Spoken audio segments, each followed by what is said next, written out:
안녕하세요. 경제 읽어주는 남자 김광석입니다. 반갑습니다. 2022년 정말 거스를 수 없는 산업의 패러다임 변화, 어떤 것들이 있을까? 정부가 코인을 만듭니다. 새로운 종류의 코인이 등장하는 것이죠. 새로운 종류의 디지털 화폐가 발행되면서 이제 새로운 종류의 지갑이 필요해집니다. 디지털 지갑이죠.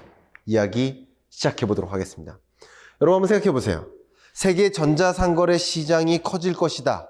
이 말에 대해서 부정하시는 분 계십니까? 아무도 안 계실 거라고 봅니다. 세계적으로 전자상거래 시장은 지속적으로 커질 것이라는 전망, 누구나 동의하는 바입니다. 그러면 전자상거래가 커지면, 온라인 쇼핑 거래가 커지면 결국 화폐를 쓸래야 쓸 수가 없는 환경에 놓이게 된다라는 것을 강조하고 싶은 겁니다.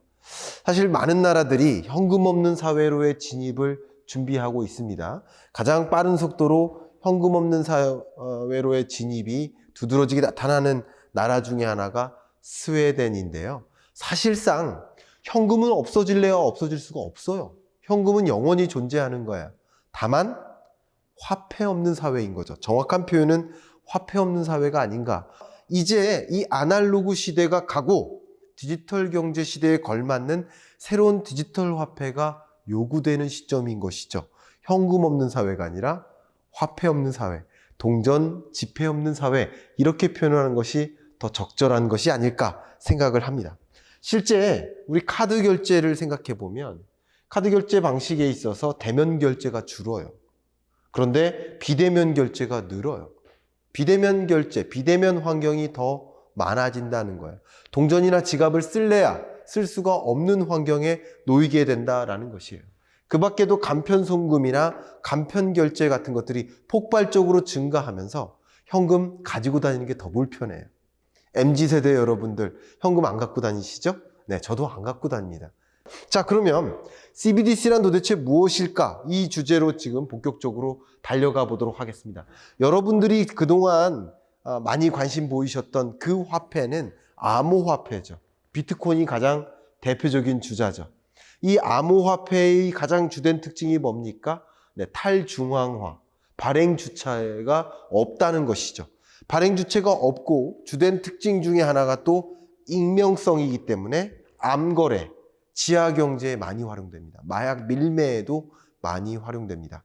중국 같은 나라 입장에서는 이런 암호화폐가 걱정거리입니까? 아닙니까? 걱정거리죠. 이 암호화폐 없애고 싶죠. 그래서 중국이 가장 먼저 나선 겁니다. 중국의 중앙은행, 인민은행은 내가 스스로 디지털 화폐를 발행하겠다. 그리고 이 암호화폐는 차단하겠다라는 발언을 이미 시작했습니다. CBDC라는 단어 꼭 기억해 주시길 바라겠습니다. CBDC는 Central Bank, 중앙은행이죠. DC는 Digital Currency, 중앙은행이 발행하는 디지털 화폐, 이렇게 생각하시면 좋겠습니다. CBDC를 익숙하게 기억해 주시면 더 좋겠습니다.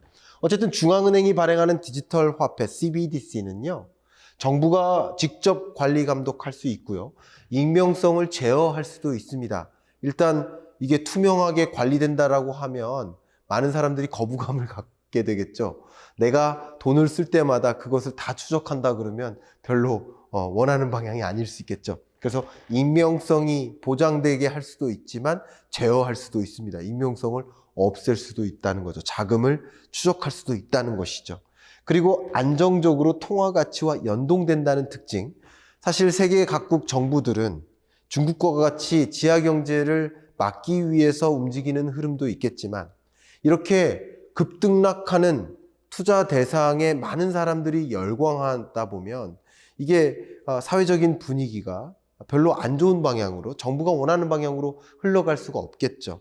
정부는 항상 안정적인 투자를 강조하고 있지 않습니까? 그런 관점에서 안정적으로 실제 통화 가치와 연동시키는 이런 통화, 바로 CBDC를 발행하기 시작했고요. 바하마의 샌드 달러가 가장 대표적인 상용화된 CBDC의 사례이고요. 지금부터 주목해 볼 것은 중국의 디지털 위안화, DCEP입니다.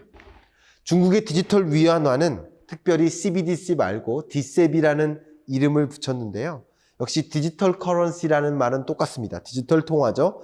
근데 여기 EP는 일렉트로닉 페이먼트, 지급 결제 수단으로서의 디지털 화폐임을 강조하는 표현이라고 해석될 수 있겠습니다. 중국은 디지털 위안화, 디셉을 상용화해 나갈 가능성이 굉장히 높아졌습니다.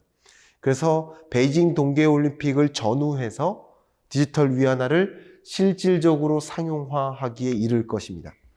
그러다 보니 중국의 이 디셉은 결국 디지털 지갑, 실제 선전시가 발행한 200위안이나 또 디지털 화폐의 사례가 여기 제시되어 있는데요. 결국 디지털 화폐가 발행되고 디지털 화폐를 통용할 수 있도록 하는 그 플랫폼, 디지털 지갑이 필요하지 않겠습니까? 그러면 디지털 화폐가 세계적으로 범용화되면 그러면 나는 지갑을 투자하지 않고 디지털 지갑에 투자를 해야겠네. 올바른 생각이십니다. 자, 글로벌 디지털 화폐 전쟁의 서막이 시작됩니다. 무슨 말이죠? 주요 강국들이 미국이든 일본이든 유럽이든 그동안에는 굳이 중앙은행이 디지털 화폐를 발행해야 돼? 라고 회의적으로 바라보는 시각이 팽배했었습니다. 그런데 중국이 이렇게 나서니까 더군다나 중국이 디지털 위안화를 가지고 기축통화국으로서 부상하기 위한 야욕을 펼쳐나가는 그런 움직임이 실제로 나타나다 보니까 미국, 일본, 유럽 할 것 없이 많은 열강들이 안 되겠다. 우리 지켜만 보면 안 되겠구나. 우리도 뭔가 적극적으로 대응을 해야 되겠구나 하면서 CBDC에 대한 그 추진이 엄청나게 가파라집니다. 좀 정체되던 시기가 있는 듯 하다가 다시 가파라집니다. 소액결제용 CBDC가 있고 거액결제용 또 CBDC가 있는데요. 어쨌든 그 소액결제, 거액결제에 대한 CBDC의 연구, 실증, 실제 도입까지 굉장히 빠른 속도로 이어지고 있습니다. 세계 주요국들이 이제 CBDC 전쟁인 거예요. 디지털 화폐 전쟁으로 전개되고 있다는 것을 말씀드리는 거예요. 실제 어떤 수준인지 보겠습니다. 실제 중국은 실험 완성 단계에 놓여져 있고요. 2022년 베이징 동계올림픽 때 이것을 상용화해 나갈 것을 목표로 추진해 나가고 있습니다. 유럽연합도 디지털 유로를 상표 등록하고 이것을 도입하기 위한 설문조사도 이미 마쳤습니다. 스웨덴은 이크로나를 파일럿 테스트를 진행하고 있고요. 영국은 브릿코인이라는 이 디지털 화폐 발행을 적극적으로 검토하기 시작했고, 일본도 21년 4월에 디지털 화폐 모의 실험에 착수했습니다. 우리나라도 지난 8월부터 이미 디지털 화폐 모의 실험을 시작했고요. 그동안 관망했던 미국마저 연준에서 디지털 화폐 개발에 노력을 시도할 것이라고 이미 또 연구 논문도 발표하면서 적극적인 움직임을 보이고 있습니다. 중국이 실제 지금까지 세계의 기축통화국으로서 부상하겠다라는 노력을 해왔지만 중국이 세계 외환시장에서 아직까지 그 비중이 2.2%밖에 안 됩니다. 몇 번째입니까? 한 8번째밖에 안 돼요. 달러나 유로화나 엔화보다도 훨씬 현저히 떨어지는 그 비중을 외환시장에서 보유하고 있습니다. 그렇기 때문에 기축통화국으로서 부상하기 위해서 디지털 화폐, 디셉을 활용하겠다라는 것이죠. 자, 이런 움직임 속에서 우리가 주목해야 될 것은 중국이 어떤 식으로 디지털 화폐를 기축통화로서 만들 것이냐라는 것인데 그 중요한 계기 중에 하나가 바로 1대1로 사업입니다. 1대1로 사업에 참여하고자 하는 정말 많은 국가들이 있거든요. 그 기업들에게 디지털 위안화로 대출을 해준다든가 또 이 사업에 참여하기 위해서는 디지털 위안화로 결제해야 된다는 것을 강요한다든가 그런 방식으로 디지털 위안화를 보급해 나갈 것이라는 관측들이 이미 나타나고 있습니다. 그러면 이제 어떤 환경에 놓이게 될까요? 첫 번째, 암호화폐의 지위가 흔들릴 것으로 전망이 됩니다. 파월 의장도 디지털 화폐가 생긴다면 굳이 스테이블 코인이나 가상화폐 필요가 없어진다. 그냥 중앙은행이 발행하는 디지털 화폐로 우리는 통용하면 된다라는 입장을 발표했고 미국 정부마저 2021년 5월 1만 달러 이상의 암호화폐를 거래할 때 국세청에 신고를 의무화하는 그런 규제를 도입하기도 합니다. 중국 정부도 비슷한 시점이죠. 비트코인 채굴이나 거래를 일절 금지한다는 그런 발표를 선언하면서, 그런 방침을 발표하면서 이제 디지털 화폐에 대한 그 통용 가능성, 거래, 투자를 막기 위한 행보를 보여오고 있다. 이런 거시적인 움직임 속에서 상대적으로 우리가 많이 투자에 관심이 있었던 암호화폐는 상당한 조정 압력을 받을 수 있겠구나 하는 이런 거대한 흐름을 이해하실 필요가 있겠다라는 말씀을 드리고요. 두 번째, 여러분께 정말 강조하고 싶은 것은, 그러면 부상할 산업은 무엇입니까? 네, 디지털 지갑 플랫폼이라고 볼 수 있겠죠. 이미 중국의 디지털 화폐 모의 실험에 참여했던 기업이 위챗페이 그리고 알리페이입니다.